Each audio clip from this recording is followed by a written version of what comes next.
जैसा कि विदित है कि इस बार बीएसपी के संस्थापक एवं जन्मदाता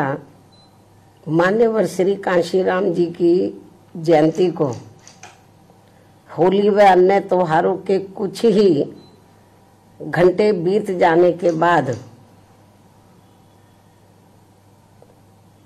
दिनांक 15 मार्च को खासकर यूपी व दिल्ली सहित पूरे देश में इनके अनुयायियों ने अपार संख्या में इकट्ठा होकर इसे विभिन्न स्तर पर मनाया है और अपने श्रद्धा सुमन अर्पित किए हैं, जिसके लिए पार्टी उनकी अति आभारी है। साथ ही होली सहित अन्य विभिन्न त्योहारों के बीच इस बार मान्यवर श्री कांशीराम जी की जयंती जिस अति उत्साह व जोश के साथ मनाकर उनके अनुयायियों ने अपनी पार्टी को हर स्तर पर मजबूत बनाने का तथा उनकी एकमात्र उत्तराधिकारी व पार्टी की राष्ट्रीय अध्यक्ष का अपने पूरे तन मन धन से साथ देने का जो संकल्प लिया है, तो उसने पार्टी को मजबूती देने के लिए मेरे हिम्मत व हौसले को कई गुना और ज्यादा बढ़ा दिया है, जिसे मैं अभी तक की तरह आगे भी अपने जीते जी अपने व्यक्तिगत तथा भाई बहन व रिश्ते नातों आदि के स्वार्थ में कभी भी कमजोर नहीं पड़ने दूंगी। वैसे भी मेरे भाई बहन व अन्य रिश्ते नाते आदि मेरे लिए केवल बहुजन समाज का ही एक अंग है, उसके सिवाय कुछ भी नहीं है। इसके अलावा पार्टी व मूवमेंट के हित में बहुजन समाज के जो भी लोग अपनी पूरी ईमानदारी व निष्ठा से कार्य करते हैं, तो उन्हें पार्टी में जरूर आगे बढ़ने का मौका दिया जाएगा और इस मामले में मेरे रिश्ते नाते आदि भी आड़े नहीं आएंगे। यहाँ मैं सावधानी के तौर पर ये भी बताना चाहूंगी कि पिछले कुछ वर्षों से सत्ता व विपक्ष में बैठी सभी जातिवादी सांप्रदायिक व पूंजीवादी पार्टियां बीएसपी के विरुद्ध अंदर अंदर आपस में मिलकर बहुजन समाज की एकमात्र हितैषी पार्टी बीएसपी को किस्म किस्म के हथकंडों के जरिए इसे कमजोर करने की पूरी कोशिश में लगी है, क्योंकि यहाँ जातिवादी पार्टियों को खासकर सन 2007 में यूपी में बीएसपी का अकेले ही पूर्ण बहुमत के आधार पर सत्ता में आना अभी तक भी उनके गले के नीचे से कतई भी नहीं उतर पा रहा है और तभी से यहाँ सभी जातिवादी व खासकर दलित विरोधी पार्टियां किस्म किस्म के हथकंडे इस्तेमाल करके बीएसपी को कमजोर व खत्म करने में लगी है। इसी प्रकार बाबा साहब डॉक्टर भीमराव अंबेडकर के जीते जी भी इन्हीं जातिवादी पार्टियों ने इनके कारवां को किस्म किस्म के हथकंडे इस्तेमाल करके उसे कमजोर व खत्म करने का पूरा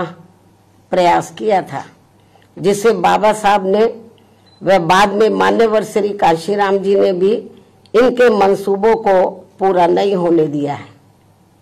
और अब मैं भी अपने बहुजन समाज के बलबूते पर इनके इस मंसूबे को किसी भी कीमत पर पूरा नहीं होने दूंगी। ये मेरा पार्टी के लोगों को वायदा है, जिसके लिए मुझे अपने बहुजन समाज का हर स्तर पर साथ मिलना भी बहुत जरूरी है। और अच्छी बात यह है कि बहुजन समाज पूरे तन मन धन के साथ अब मेरे साथ खड़ा है। अभी भी खड़ा है। इतना ही नहीं बल्कि दलित व अन्य उपेक्षित वर्गों के लोगों को ये मालूम है कि ये लोग यूपी में बीएसपी की पूर्ण बहुमत की सरकार बनने से पहले यहाँ जातिवादी उच्च वर्गों के लोगों के सामने, यानी कि जो बहुजन समाज के लोग हैं, खास तौर से दलित वर्ग के लोग, यहाँ जातिवादी उच्च वर्गों के लोगों के सामने ना तो चारपाई पर बैठ सकते थे और ना ही उनके बराबर की कुर्सी पर भी बैठने की हिम्मत जुटा सकते थे। लेकिन सन 2007 में बीएसपी की अकेले पूर्ण बहुमत की सरकार बनने के बाद से ये सब अब काफी कुछ बदल गया है। अब ये लोग उनके बराबर में चारपाई व कुर्सी आदि पर भी पूरे सम्मान के साथ बैठ सकते हैं। ये जो बहुजन समाज के लोग हैं, यही है वास्तव में यहाँ सही सामाजिक परिवर्तन। यही है वास्तव में यहाँ सही सामाजिक परिवर्तन, जिसे मेरे नेतृत्व में बनी बीएसपी की सरकार ने लाया है। लोग सामाजिक परिवर्तन की बहुत बात करते हैं, लेकिन उसको धरातल पे कभी उतारते नहीं हैं। लेकिन मेरे नेतृत्व में सन 2007 में जब अकेले पूर्ण बहुमत की सरकार बनी तो इसे मैंने धरातल पे उतारा है, जिससे यहाँ यूपी में हमारे संतों, गुरुओं व महापुरुषों का काफी हद तक सपना साकार हुआ है, जिसकी वास्तव में पूरी देन मान्यवर श्री कांशीराम जी की है। और ये सब यहाँ समाज में परिवर्तन लाने के मामले में इतिहास के पन्नों में जरूर लिखा जाएगा। इसके साथ ही बीएसपी की सरकार ने ही यहाँ यूपी में इन वर्गों के लोगों को, यानी कि बहुजन समाज के लोगों को काफी हद तक अपने पैरों पर खड़ा किया है। अपने संतों, गुरुओं व महापुरुषों को भी विभिन्न स्तर पर पूरा आदर सम्मान दिया गया है, जिसे लोग कभी भी नहीं भुला पाएंगे। लेकिन ये सब यहाँ सभी जातिवादी पार्टियों के गले के नीचे से अभी तक भी नहीं उतर पा रहा है।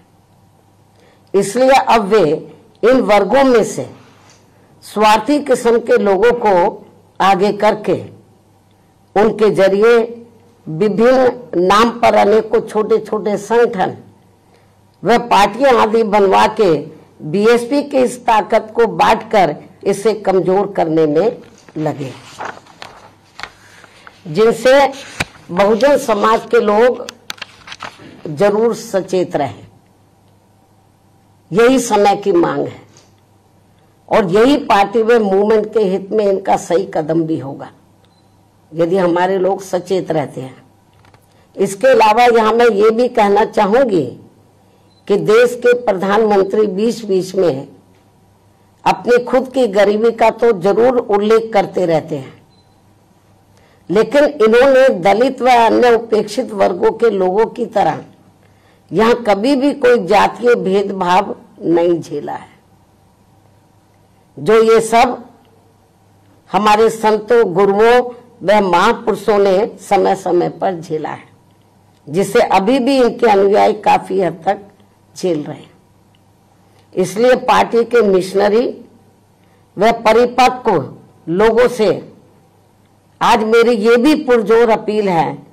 कि वे ये सभी जरूरी बातें अपने बच्चों व खासकर युवा पीढ़ी को जरूर हमेशा बताते रहे, जिनको तैयार करने की भी वास्तव में सही जिम्मेवारी इन्हीं लोगों की ही है। इस उम्मीद के साथ ही अब मैं पुनः होली आदि के त्योहारों के बीच में इस बार मान्यवर श्री कांशीराम जी की जयंती बड़े जोश व उत्साह के साथ मनाकर इनके अनुयायियों ने जो इनको अपना पूरा आदर सम्मान दिया है तथा मेरे साथ साथ इनके करोड़ों अनुयायियों का भी काफी हौसला बढ़ाया है, उन सभी का हार्दिक दिल से आभार प्रकट करते हुए अब मैं अंत में यही कहना चाहूंगी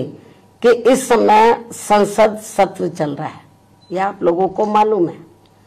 जिसमें देश में आम जनहित के मुद्दों पर कम बल्कि अपने अपने स्वार्थ में राजनीति करने पर ज्यादा जोर दिया जा रहा है, जो ये अति चिंता की बात है। साथ ही पिछले कुछ समय से वक्फ बोर्ड पर भी सत्ता व विपक्ष द्वारा जो राजनीति की जा रही है, तो ये भी अति चिंता की बात है। और यदि ये मामला समय रहते आम सहमति से सुलझा लिया जाता तो ये ज्यादा बेहतर होता। केंद्र सरकार इस मामले में जरूर पुनर्विचार करे, सोच विचार करे। ये भी हमारी पार्टी के केंद्र सरकार से पुरजोर अपील है। इस उम्मीद के साथ ही अब मैं अपनी बात यहीं समाप्त करती हूँ। धन्यवाद। जय भीम व जय भारत।